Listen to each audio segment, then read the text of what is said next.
Bonjour, bienvenue sur RTI1. Nouvelle année, nouvelles résolutions, nouvelles instructions et surtout nouvelles perspectives. Les Ivoiriens, à l'instar du monde entier, sont au premier jour de l'an 2024.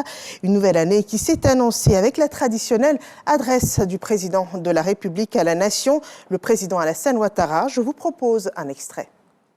Notre pays accueillera du 13 janvier au 11 février 2024, soit dans seulement 13 jours, la 34e édition de la Coupe d'Afrique des Nations, la CAN. 40 ans après celle de 1984.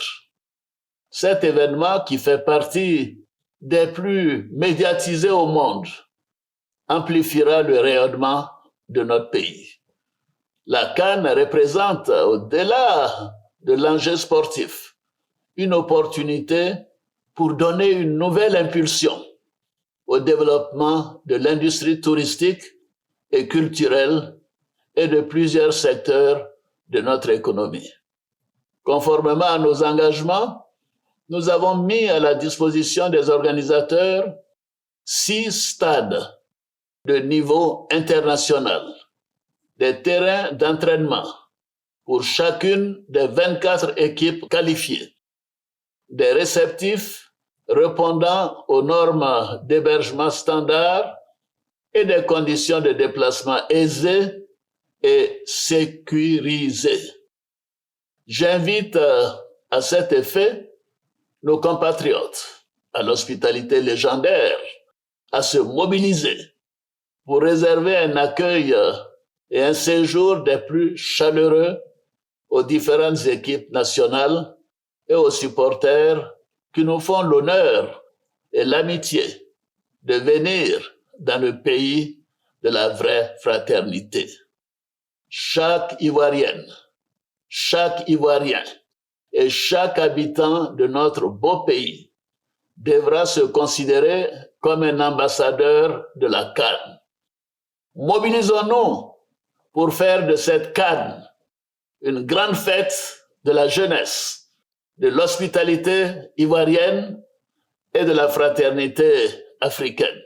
Soyons unis derrière notre équipe nationale, les éléphants, et offrons le meilleur au monde. Et voilà, sécurité alimentaire, croissance économique projetée à 7%, économie structurelle, sécurité. Et puis, le président de la République a également parlé de la CAN, la plus belle, qu'accueillera la Côte d'Ivoire. De belles perspectives pour notre pays, des perspectives qui restent prometteuses selon le chef de l'État. De belles couleurs donc annoncées pour 2024. Et le ciel d'Abidjan a bien matérialisé ce boom dans tous les secteurs d'activité dans notre pays par un spectacle grandiose de feux d'artifice. Un spectacle riche en couleurs en présence du Premier ministre, de la présidente du Sénat et du tout nouveau ministre-gouverneur d'Abidjan. Tous, avec les Ivoiriens présents, avaient un regard rempli d'espoir pour l'ensemble de la Côte d'Ivoire pour cette année 2024.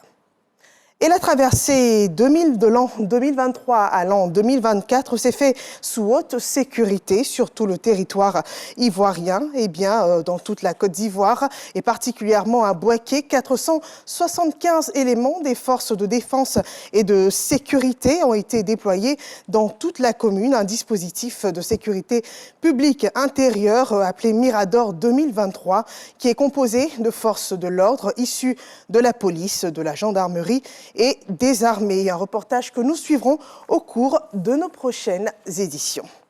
L'actualité hors de nos frontières. En République démocratique du Congo, Félix Tshisekedi est réélu président de la République. Le président sortant a, selon les chiffres qui restent à valider par la Cour constitutionnelle, récolté un peu plus de 73% des suffrages contre 18% pour Moïse Katumbi. Les résultats provisoires de la présidentielle du 20 décembre dernier, on le rappelle. Sur un autre continent, un important séisme de magnitude 7,4 a frappé ce lundi 1er janvier le centre du Japon, a indiqué l'Institut de géophysique américain, poussant les autorités japonaises à déclencher une alerte au tsunami et ordonner à la population de la zone concernée de se réfugier sur les hauteurs de la ville. Tous les habitants doivent évacuer immédiatement vers les hauteurs, a déclaré le diffuseur national NHK, après le tremblement de terre qui a touché la péninsule de Noto dans le département d'Ishikawa vers 16h10, plutôt 7h10 en temps universel. Voilà un peu qui résume l'actualité de cette matinée du 1er janvier 2024. Merci de nous avoir suivis et je vous retrouve à 13h pour le journal.